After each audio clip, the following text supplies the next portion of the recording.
The gas station attendant put something in my trunk and said, "Drive straight home and lock your doors." I'd pulled into Murphy's Gas and Go at 11:47 p.m. because my fuel light had been on for 15 miles, and this was the only station between my apartment and the client meeting I'd just left.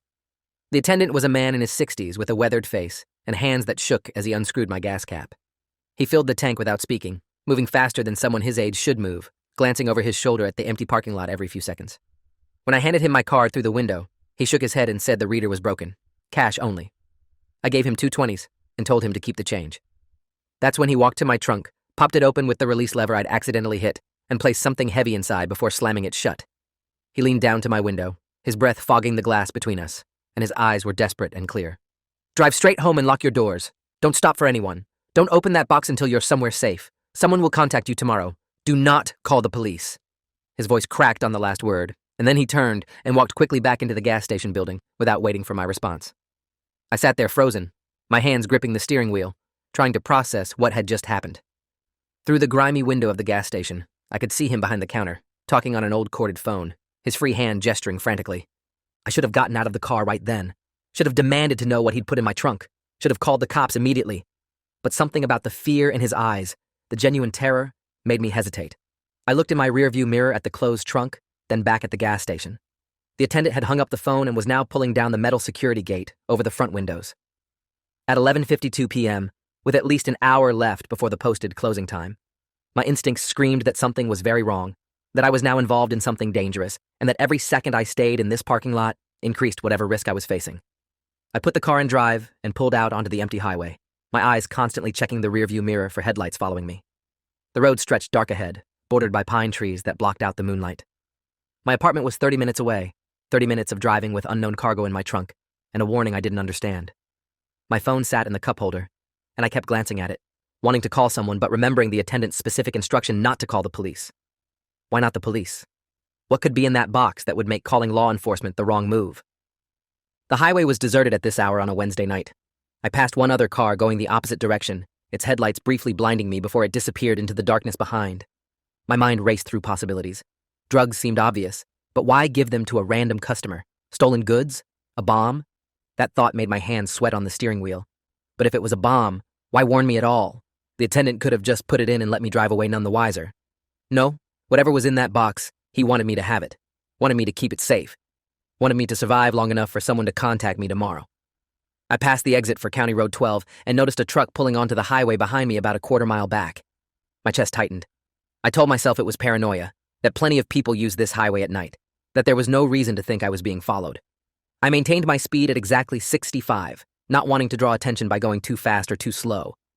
The truck behind me matched my pace, staying consistent at that quarter-mile distance. I took a turn onto State Route 40, and the truck followed. My breathing got shallow. This wasn't paranoia. Someone was tailing me. I reached for my phone, ready to dial 911 despite the warning, when the truck suddenly accelerated. It closed the distance between us in seconds, its high beams flooding my car with blinding white light. I pressed the accelerator, and my little sedan jumped to 75, then 80, but the truck kept pace effortlessly. It was bigger, newer, more powerful. We were the only vehicles on this stretch of road, no witnesses, no help. The truck moved into the left lane, pulling alongside me, and I risked a glance at the driver. He was wearing a baseball cap pulled low and a bandana covering the lower half of his face. He gestured at me, pointing at the shoulder, clearly wanting me to pull over. I shook my head and pressed harder on the gas. My car was shaking at 85 miles per hour, the engine straining. The truck drifted into my lane, forcing me toward the shoulder. I had 2 choices: let him run me off the road or brake and hope I could lose him somehow. I slammed on the brakes. The truck shot past me, its brake lights flaring red as the driver realized what I'd done. I jerked the wheel hard right, taking an unmarked dirt road I'd almost missed in the darkness. My car bounced violently over ruts and rocks, branches scraping the sides.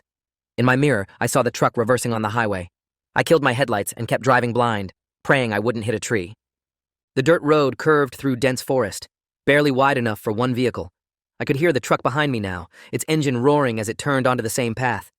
My car bottomed out on a deep rut, and the impact jolted my teeth together. I tasted blood from where I'd bitten my tongue.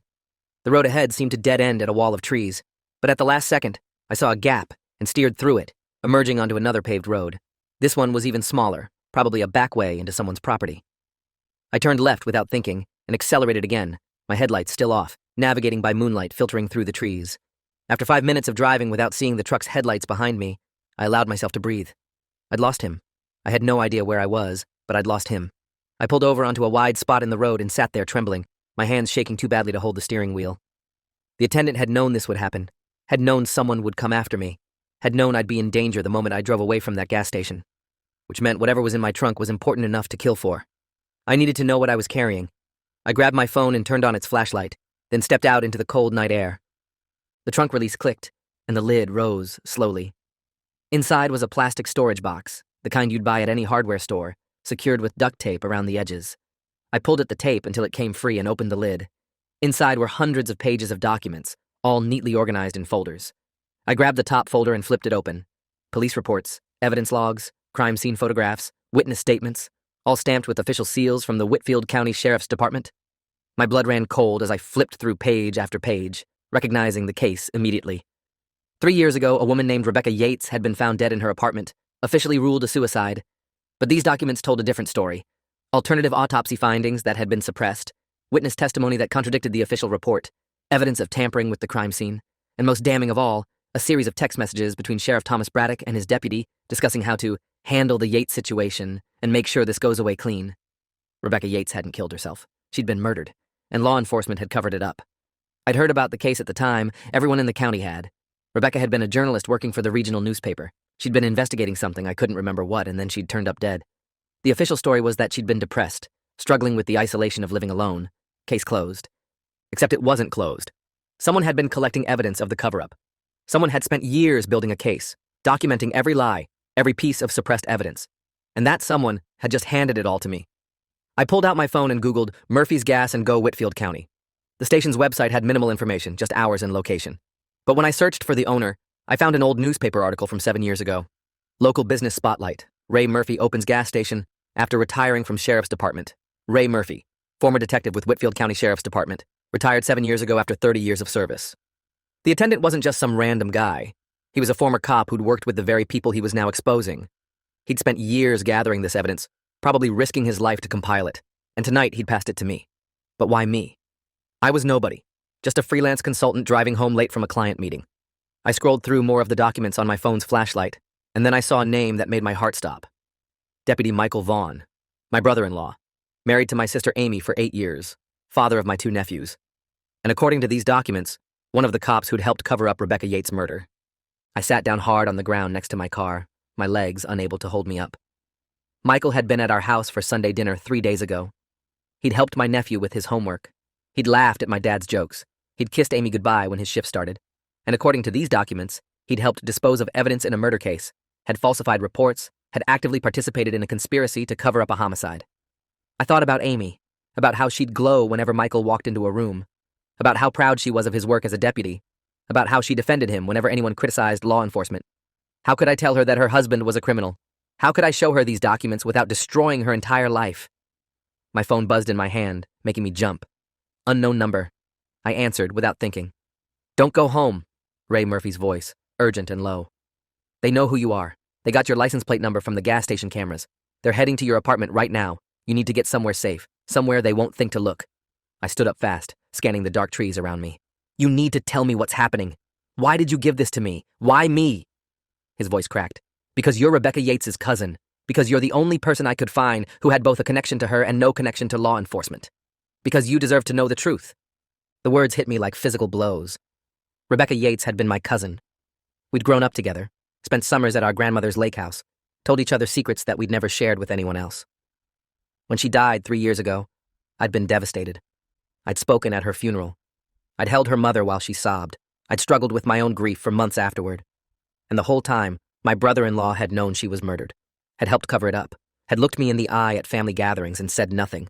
The rage that filled me was so intense, I couldn't breathe. "Where are you?" I managed to ask Ray. "It doesn't matter. They'll find me tonight. They've probably already realized what I did. But you need to get that evidence to someone who can use it. I have a contact, federal prosecutor in the state capitol. His name is Julian Cross, works out of the Northern District Office. He's been trying to build a case against Braddock for years, but hasn't had the evidence. Now you have it. Get it to him. Make them pay for what they did to Rebecca."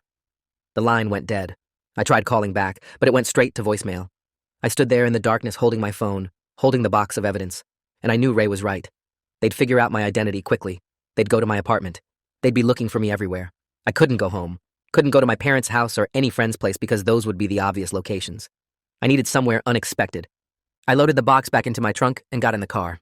My mind was racing, trying to think of somewhere safe. The name came to me suddenly. Virginia Fletcher. She'd been Rebecca's best friend since college, another journalist who'd moved away from Whitfield County 2 years ago after getting death threats related to a story she'd written. She lived 3 hours away in a small apartment in the state capital, kept a low profile, and wouldn't be on anyone's radar as connected to me. I'd only met her once, at Rebecca's funeral, but she'd given me her card and told me to call if I ever needed anything. I pulled her card from my wallet, where it had sat for 3 years, and dialed her number. It rang 4 times before a sleepy voice answered. "This is Virginia." Her voice was suspicious, wary of calls at this hour. "This is David Yates, Rebecca's cousin. We met at her funeral. I need help, and I don't have anyone else to call." I heard rustling, the sound of her sitting up. "What's wrong?" I summarized as quickly as I could. The gas station attendant, the evidence, the car chase, Ray Murphy's warning. When I got to the part about Michael being involved in the cover-up, Virginia's sharp intake of breath told me this wasn't entirely news to her. "Rebecca suspected something was wrong with that department," Virginia said. She'd been investigating corruption for months. She told me there were deputies on someone's payroll, but she wouldn't tell me whose. Said it was too dangerous. 2 days before she died, she called me panicking. Said she'd found proof but couldn't trust anyone local with it. "Do you think that's what got her killed?" The question burned coming out of my mouth. "I know it is. She told me if anything happened to her, it wasn't suicide. She made me promise to keep investigating, to find out the truth. But after she died, I got threatening phone calls. Someone left a dead rat on my doorstep. My editor killed the story I was working on. I moved away because I was terrified. And now you're telling me that Ray Murphy found the evidence she died for." Virginia's voice hardened. "Get here. I'll text you my address. Don't stop. Don't talk to anyone. When you arrive, park 2 blocks away and walk to my building. Use the back entrance, 3rd floor, apartment 3C. I'll be waiting." She hung up and texted the address within seconds. I programmed it into my phone's GPS and started driving, taking back roads and avoiding the highway. The route would take 4 hours instead of 3, but I couldn't risk being spotted. I drove with my high beams on, watching for any vehicles behind me. The roads were empty at this hour, just me and the darkness and the weight of knowing that my cousin had been murdered by people who were supposed to protect her. Around 2 a.m., I pulled into a 24-hour diner parking lot to use the bathroom. The place was nearly empty, just one truck driver at the counter and a waitress refilling coffee. I used the bathroom quickly and was heading back to my car when my phone rang. Amy's name flashed on the screen. I stared at my sister's name, my thumb hovering over the answer button. If I answered, she'd ask where I was. She'd hear the stress in my voice and demand to know what was wrong. And what could I tell her? That her husband helped cover up our cousin's murder? That the man she loved, the father of her children, was a criminal? I let it go to voicemail. 30 seconds later, she called again. I rejected the call and got in my car. A text came through immediately. "David, Michael said cops are looking for you. Something about a stolen car? What's going on? Call me." I stared at the message, reading between the lines. Michael knew I had the evidence. He'd probably been called the moment my license plate was identified at the gas station. And now he was manipulating Amy, using her concern for me as a way to track me down. I typed back, "Everything's fine. Just a misunderstanding. We'll explain later." I turned off my phone completely after that, pulled the battery out and threw it in my glove box. They could track phones. I'd seen enough crime shows to know that. I'd have to navigate the rest of the way using highway signs and memory. I pulled back onto the road and drove in silence. No music, no distractions, just the sound of my engine and my own racing thoughts. Around 4 a.m., exhaustion started setting in. I'd been awake for 22 hours, running on adrenaline and gas station coffee. My eyes kept trying to close, my head nodding forward before I jerked myself awake.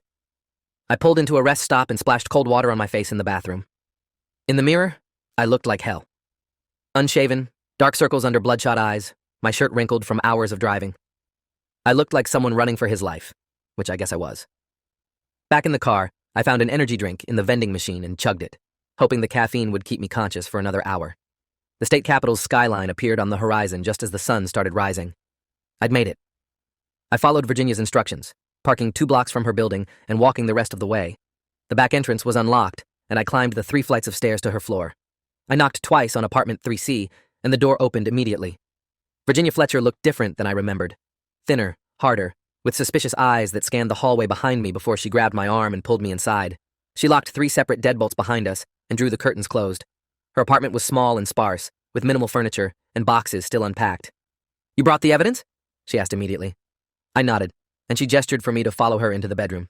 Inside, her bedroom had been converted into a makeshift office. 3 computer monitors on a desk, whiteboards covered with notes and photographs, file boxes stacked against one wall. This wasn't the room of someone who'd moved on from Rebecca's case. This was the room of someone still investigating, still searching for proof. "I never stopped looking," Virginia said, noticing my expression. "I've been building my own file for 3 years, tracking the deputies who worked Rebecca's case, following their money, documenting their connections. But I never had the smoking gun, never had the actual evidence from the case itself. Until now." She opened the box I'd brought and started pulling out folders, her hands shaking slightly. She spread the documents across her desk, reading quickly, her eyes widening with each page. "This is it. This is everything. Ray Murphy documented the entire cover-up, the falsified autopsy, the suppressed witness statements, the evidence tampering. With this, we can prove Rebecca was murdered." I sat down hard on her bed, the exhaustion hitting me all at once. My brother-in-law is one of them, Michael Vaughn. He's married to my sister. They have 2 kids. How am I supposed to look at him again? How do I tell Amy? Virginia looked up from the documents, her expression sympathetic but firm. "You tell her the truth. You show her who she married. I know that's brutal, but your sister deserves to know. And those kids deserve to grow up knowing their father was held accountable for his crimes." "What about Ray Murphy?" I asked. "He called me last night and said they'd find him. Said he knew what was coming." Virginia's face fell. "He knew this would likely get him killed. But he did it anyway, because he couldn't live with the guilt anymore. He was a good cop once, from what I've researched. Worked homicide for 20 years. But when Rebecca's case came across his desk, Sheriff Braddock shut him down. Told him to rule it suicide and move on. Ray did what he was told, but it aided him. He started digging on his own time, building this file. He knew that eventually Braddock would figure out what he was doing. So he made a plan to get the evidence out before they could stop him." My phone was still in pieces in my car, but Virginia's laptop was on her desk. "Can you search for news from Whitfield County?" I asked. "Check if anything happened at Murphy's Gas and Go last night." She pulled up the local news website and we both stared at the headline. "Gas station owner found dead in apparent robbery. Ray Murphy, 64, shot multiple times. No witnesses. Investigation ongoing." The article was brief, posted 2 hours ago. It described a robbery gone wrong, said that Murphy had likely resisted and been shot by the perpetrator, and noted that the security camera footage had been damaged and was unrecoverable. Sheriff Thomas Braddock was quoted expressing condolences and promising a full investigation. I felt sick. Ray Murphy had given me the evidence knowing it would cost him his life. He'd sacrificed himself so the truth about Rebecca could come out. And now they were calling it a robbery, wrapping another murder in lies, counting on no one to question the official story. "We can't let them get away with this," I said, my voice shaking with rage. "Ray died for this evidence. Rebecca died for the truth. We have to make sure it counts." Virginia was already typing. "I'm sending encrypted copies of everything to 3 different locations. Cloud storage, a trusted colleague, and Julian Cross directly. Even if something happens to us or these physical documents, the evidence will exist." She worked quickly, scanning documents, uploading files, sending emails with subject lines that promised explosive corruption evidence. While she worked, I looked at the whiteboard on her wall, at the photographs she'd pinned there. Rebecca's smiling face from her newspaper ID, Sheriff Braddock at a press conference, deputies in uniform at a community event. Red string connected various faces, mapping out relationships and connections. One photo caught my attention. Michael Vaughn standing next to a man in an expensive suit, both smiling at what looked like a fundraising event. The caption beneath read, "Deputy Vaughn with businessman Lawrence Kane, major donor to Sheriff Braddock's re-election campaign." Lawrence Kane. The name triggered a memory. Rebecca had mentioned that name to me once, years ago. Said he was someone she was investigating for her newspaper. Something about real estate fraud and bribery. Said he had half the county in his pocket. "Lawrence Kane," I said, pointing at the photo. "Rebecca was investigating him, wasn't she?" Virginia nodded, still typing. "That was the story that got her killed. She'd found evidence that Kane had been bribing county officials to approve rezoning permits for his development projects. Sheriff Braddock was on his payroll, along with 3 commissioners and several deputies, including your brother-in-law. Rebecca had documents, recordings, everything she needed to expose the whole operation. Then she turned up dead. The pieces were falling into place. Rebecca hadn't just stumbled onto a single corrupt cop. She'd uncovered an entire network of corruption running through the county government. Lawrence Kane was at the center, using his money to buy influence, and Sheriff Braddock was his enforcer, making problems disappear. Anyone who threatened to expose the operation ended up dead or scared into silence. And Ray Murphy, guilt-ridden and dying with what I assumed was terminal illness, based on his frail appearance, had decided to bring them all down, even if it cost him everything. Virginia finished her uploads and turned to me. "I've sent everything to Julian Cross with a cover email explaining the situation. He'll receive it first thing this morning. Now we wait for him to act." I shook my head. "We can't just wait. Braddock and Michael know I have this evidence. They've already killed Ray. They'll be looking for me. And once they figure out I'm connected to you, they'll come after you too." "Then we go public," Virginia said, her jaw set. We release everything to every media outlet we can reach, make it impossible for them to suppress. The county newspaper won't touch it because Kane owns the publisher. But the state papers, the national outlets, the investigative journalism networks I'm part of, they'll run with this. By noon, this story will be everywhere. She started making calls, waking up journalists and editors, pitching the story with the urgency it deserved. I listened to her talk, describing the evidence, promising documentation, explaining that a former detective had been murdered for trying to expose corruption. One by one, people agreed to look at the materials. Virginia sent secure links to the uploaded files, giving different outlets access to different parts of the evidence. By 8 a.m., 3 major newspapers had committed to running stories. A national news network was sending a crew. An investigative podcast that specialized in law enforcement corruption was already recording an emergency episode. The information was spreading faster than Braddock could possibly contain it. My sister called Virginia's landline at 8:30. I don't know how she got the number, but the caller ID showed Amy's name. Virginia looked at me, asking with her eyes if I wanted to answer. I picked up the phone. "David?" Amy's voice was frantic. "Where are you? Michael has been up all night looking for you. He says you're in serious trouble. He says you stole something from a crime scene and that you're going to be arrested if you don't turn yourself in. Please just come home. We can figure this out together." I closed my eyes, hearing the desperation in my sister's voice. She had no idea who she was married to, no idea what Michael had done. "Amy, I need you to listen to me very carefully. Michael is lying to you. He's involved in something terrible, something that got Rebecca killed 3 years ago." She started to protest, but I kept talking. "Check the news in about 2 hours. Multiple outlets are running stories about corruption in Whitfield County Sheriff's Department. Michael's name is going to be in those stories. He helped cover up Rebecca's murder. There's evidence, Amy. Documents, reports, everything that proves she didn't kill herself and that Michael helped cover it up." The silence on the other end lasted so long, I thought she'd hung up. Then, in a small voice, "You're lying. Michael wouldn't. He couldn't. You're making this up because you're in trouble and you want someone else to blame." My heart broke for her. I wish I was lying. I wish none of this was real. But Rebecca was murdered because she found evidence of bribery and corruption. She was going to expose people who didn't want to be exposed. And Michael was one of the people who made sure no one ever learned the truth. "I'm sorry, Amy. I'm so sorry. But you need to get the kids and leave that house before Michael realizes what's about to happen." She hung up on me. I stood there holding the dead phone, knowing I'd just destroyed my sister's world, but also knowing it had to be done. The truth was going to come out regardless. Better she hear it from me first. Julian Cross called Virginia's cell at 9:15 a.m. She put him on speaker. "I received your materials," he said, his voice professionally neutral. "I've spent the last hour reviewing them, and if everything here is authentic, this represents the most significant case of law enforcement corruption in this state in decades. I need to verify the documents, but assuming they check out, I'll be filing federal charges against Sheriff Thomas Braddock, Deputy Michael Vaughn, and 3 other deputies by end of business today. I'm also opening an investigation into Lawrence Kane's business practices and his relationship with county officials." Virginia smiled, for the first time since I'd arrived. "The documents are authentic. Ray Murphy was a 30-year veteran of that department. He spent 3 years building this case because he couldn't live with what he'd participated in. He was killed last night, murdered to stop this information from getting out. His death can't be for nothing." Julian's voice hardened. "It won't be. I'm coordinating with FBI field agents to execute arrest warrants this afternoon.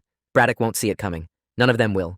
And I want both of you to remain where you are. Stay safe until I can get federal protection arranged. These men are desperate and dangerous." He hung up, and Virginia turned to me with tears in her eyes. "We did it. Rebecca's going to get justice." I wanted to feel relief, but all I felt was exhaustion and grief. My cousin was still dead. Ray Murphy was dead. My sister's marriage was destroyed. My nephews would grow up knowing their father was a criminal. The cost of truth was devastatingly high. The news broke at 11 a.m. The state's largest newspaper published a comprehensive story detailing the cover-up of Rebecca Yates' murder, the evidence of corruption within Whitfield County Sheriff's Department, and the connections to Lawrence Kane's bribery scheme. By noon, every major outlet was running the story. Cable news had it as breaking news. Social media exploded with outrage. The county prosecutor's office released a statement saying they were cooperating with federal investigators.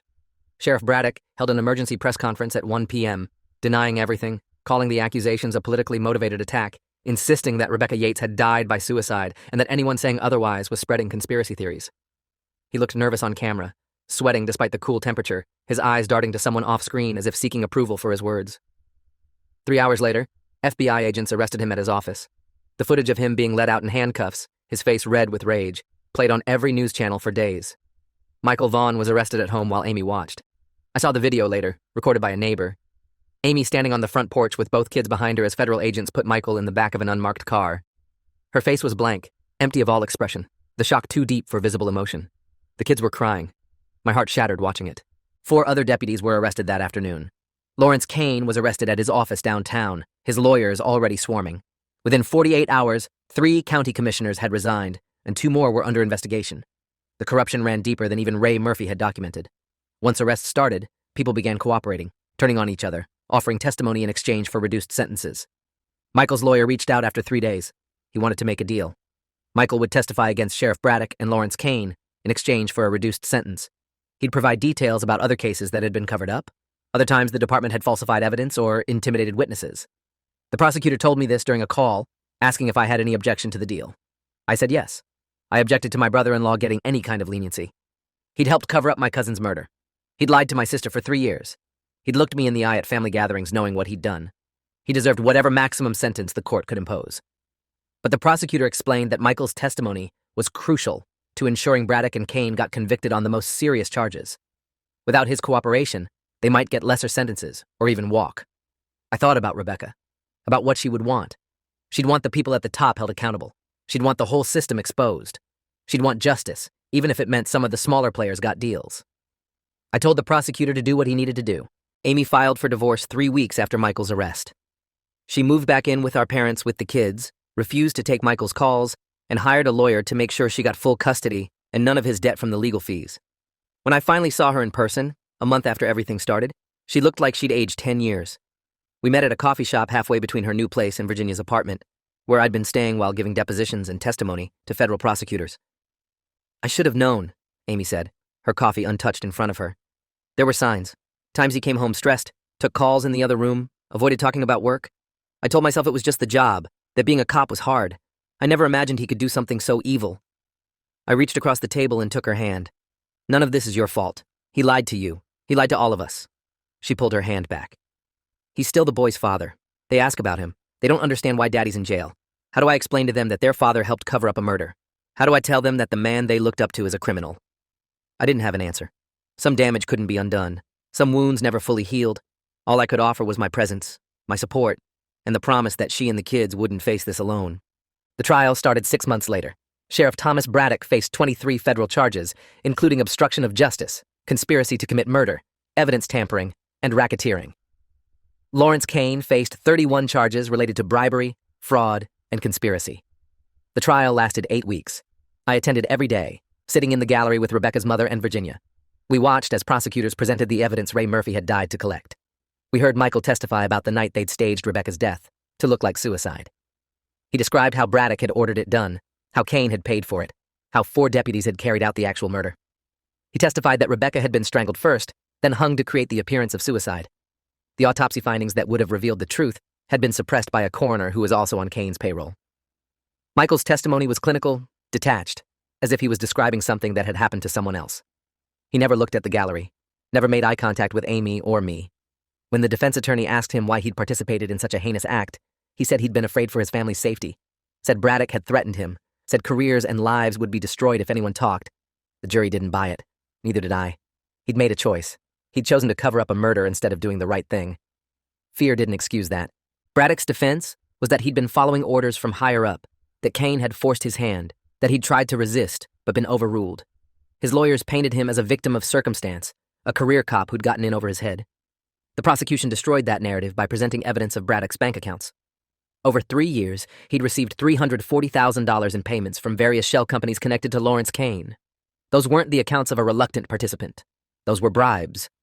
Kane's defense was that he had no direct knowledge of any murder. He'd paid for influence, yes, but he'd never ordered anyone killed. His lawyers argued that the deputies had acted on their own, exceeding their instructions, and that Kane couldn't be held responsible for the criminal actions of rogue law enforcement officers. But prosecutors had recordings, phone calls between Kane and Braddock, where they discussed the Rebecca problem and the need to handle it permanently. Text messages where Kane had written, "Whatever it takes, make her stop." Evidence that the day after Rebecca died, Kane had transferred $50,000 to an offshore account belonging to Braddock. The defense couldn't explain any of it convincingly. The jury deliberated for 3 days. When they returned, they found Thomas Braddock guilty on 21 of 23 charges. Lawrence Kane guilty on 28 of 31 charges. 3 other deputies who'd taken deals and testified received reduced sentences of 8, 12 years. Michael Vaughn, who'd cooperated fully, received 15 years with possibility of parole after 10. Braddock got 40 years. Kane got 35. Both men were in their late 50s. They'd die in prison. Rebecca's mother collapsed in the gallery when the verdicts were read, sobbing so hard that court officers had to help her outside. I held her while she cried, and Virginia stood with us, her arm around my shoulders. We'd gotten justice. It had taken 3 years, cost 2 lives that I knew of, and destroyed my family. But we'd gotten justice. The system had worked, eventually, brutally, imperfectly. Ray Murphy's sacrifice hadn't been in vain. I think about that night often, pulling into Murphy's Gas and Go with my tank nearly empty, and my mind on anything but corruption and murder. I think about Ray Murphy's terrified eyes as he loaded that box into my trunk, knowing he was signing his own death warrant but doing it anyway. I think about Rebecca, dead at 31, killed for trying to tell the truth. I think about my nephews, growing up knowing their father is in prison. Some nights I wonder if I did the right thing, if exposing the truth was worth the cost. Then I remember Rebecca's laugh, her determination to make the world better through journalism, her belief that truth mattered more than comfort. She died for that belief. The least I could do was honor it, no matter how much it hurt. A year later, Amy started bringing the boys to visit me every few weeks. They were resilient, adapting to their new normal with the remarkable flexibility of children. Amy was in therapy, rebuilding her life, slowly forgiving herself for not seeing what was right in front of her. My parents struggled but stayed strong for the grandkids. And I stayed in the state capitol working with Virginia and a team of investigative journalists to expose other cases of corruption in other counties. Turns out Whitfield wasn't unique. The evidence Ray Murphy collected opened doors to investigations across the state. We've helped bring down 3 more corrupt sheriffs, exposed 2 more bribery schemes, and brought justice to 5 other families who lost loved ones to covered-up crimes. On the 3rd anniversary of Rebecca's death, we held a small memorial at her grave. Just family and close friends, people who knew and loved her. Virginia gave a short speech about Rebecca's courage and legacy. Amy read a poem she'd written. I placed flowers on the headstone and stood there remembering my cousin's voice, her smile, her absolute conviction that the truth mattered. She'd been right. The truth did matter. Sometimes the cost of truth was almost unbearable, but silence cost more. Complicity cost more. Looking away cost more. Ray Murphy understood that. He'd lived with the guilt of looking away for 3 years before he decided the truth was worth dying for. That night at the gas station, when he loaded evidence into my trunk and told me to drive straight home and lock my doors, he'd passed me more than just documents. He'd passed me responsibility, Rebecca's legacy, and a choice about what kind of person I wanted to be. I chose truth. I chose justice. I chose my cousin's memory over my comfort. Some days that choice feels like victory. Other days, it feels like loss. Most days, it feels like both. But I'd make the same choice again, because Rebecca deserved justice, and Ray Murphy deserved to have his sacrifice mean something. And truth always matters more than comfort, no matter how high the price. If you enjoyed this, you'll definitely want to see the next ones too. So subscribe now, and let me know your take in the comments.